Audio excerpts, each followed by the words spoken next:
Yep, I got the clock. The other day I was working in New York City, and around like 9 a.m., Nintendo just posted the Alarmo trailer onto their like YouTube, and they said at the end, available either on the their official website, or you can go into the physical Nintendo store in New York City and pick it up there, which is the exclusive retailer for now. And when they posted that, I was literally like 7 minutes away from it. So I had to do a real soul search and figure out if it was worth it, and I ended up going to the store and asking, do you guys have the clock? And they did, and I bought it for $100. I got the stupid clock for $100. Okay. Okay, so would I have gotten the clock if I wasn't that close? Probably not. Like, it's not, I don't know. Okay, I collect stupid little video game Nintendo things, but like, it's an $100 alarm clock. People are trying to think, what does this mean for Nintendo developers? Why did they make the clock? And it's like, I think they just wanted to make an alarm clock. This thing is a little bit silly. It's a little funny. Like, you look at the side of it, they're advertising it as stop the alarm just by getting up, where it's like, I'm not that invested in, like, the clock meta, so I don't really know if this is, like, a new thing or, like, a revolutionary idea. But it's the first I've ever, had a clock like it. Usually I just use, like, my phone or whatever. Wake up in Nintendo Worlds, and you can stomp on the Goomba or throw the Pikmin in your sleep as you're waking up. So not only do we have the Pokemon Sleep, so you can play Pokemon while you're asleep, but now you can play Mario in like the weird spooky realm between sleeping and awake. And you can just play video games when you're awake, so the only thing left is death. How will they capitalize on the death market? We'll see. They'll figure something out. Move your body to quiet the alarm, get out of bed to stop the alarm. And it's cute. I don't know, it's a cute little idea, but I could have just sold this thing on eBay for like triple what I spent for it, or I can make a YouTube video, which will probably get like 20 views, and I'll have a funny little clock. So, I think the funniest thing about this thing though is that it only works when you're like in a single bed. Like, it works on a twin bed or a king bed. I have a twin bed, but it only works if there's one person. Nintendo made a clock that only works if you're single, which I think is funny.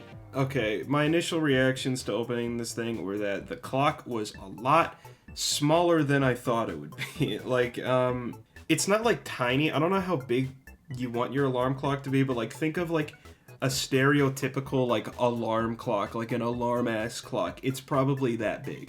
And the screen itself is the screen is not like the circular thing. It's a little square in the middle, and on the box you have to look really closely to see the square. There's a few buttons. There's the big one on the top. There's like a little back button for the settings, and then there is a mail button. There's a notification thing. You can get like notifications on your clock. The initial setup was a little funny for me. You wave your hand in front of the thing, and it's like, wave your hand because it's motion activated. We got to set up the motion.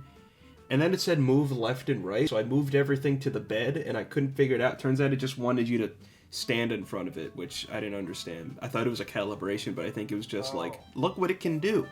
The overall setup, though, wasn't that bad. I thought it was just kind of funny because, like, the UI specifically, like, it wasn't like generic. It felt like it felt like Mario 3D Land. Like, it felt like they actually did kind of try. The testing of it was weird. It was undeniably like cute and cool, but I wouldn't say it was like, how do they do it? It's a motion sensor. But I tried it out the first time. You do it with the Mario Odyssey one. You're sleeping, and then it's like alarm, and like there's a chain chomp, and you gotta swing your arms around to get rid of it. And if you just get out of the bed, it plays, a little victory thing. But I also tested that out with the Pikmin one, which the Pikmin one was like really funny. Because you just roll around and you hear little Pikmin sound effects like you're squishing them. And I don't know. I also tried the Zelda one.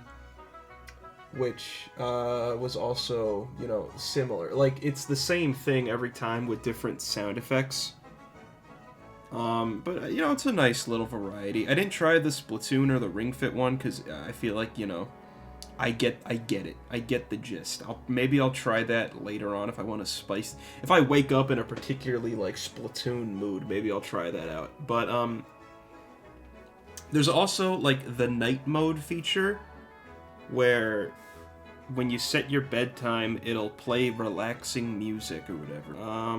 The hourly sounds, whenever the time, you know, changes to another hour, you'll get a little chime, which I like that. That's cool. All right, let's pro-con this whole situation. As an alarm clock, I feel like it's probably pretty effective, because, like, you need to get out of bed. That's a lot. You actually can just set it so it's the button. You can just set it so you can hit the button, and then that will wake, like, you know, snooze it, which that defeats the purpose to me. But if you want to do that, there you go. I don't understand why it's so limited right now, though. Like, the way they're treating it is like it's a cool event. Like, we made an alarm clock. You want it? You gotta go to the store or go on our website. It's like, just put it out in, like, Target. It'll probably sell well. I don't know why they're doing, like, this little, like, beta launch, if you will, but I don't know. It's there. I have it. I have the There's something novel about being one of the few people in the country who owns the funny Nintendo clock. So, I don't know. I feel very privileged. I feel very, you know, I feel special. So the real question, though, is it worth $100? No. I can confidently say it is not worth $100. If you're that desperate for everything in your life to be, like, Nintendo or video game themed, there you go. But, like, a video game is $60. And, like, Nintendo clock is worth 40 more than that. So, like, it's a clock. It's I don't know how much technology is in here, but I can't imagine it's that much. I don't know. That's my Alarmo review. Make of it what you will. I don't know if it's sold out anywhere. It's already being scalped. And this is my confession that I did not scalp it. I opened it like an idiot. And now I have a funny alarm clock. That's my review. Funny alarm clock.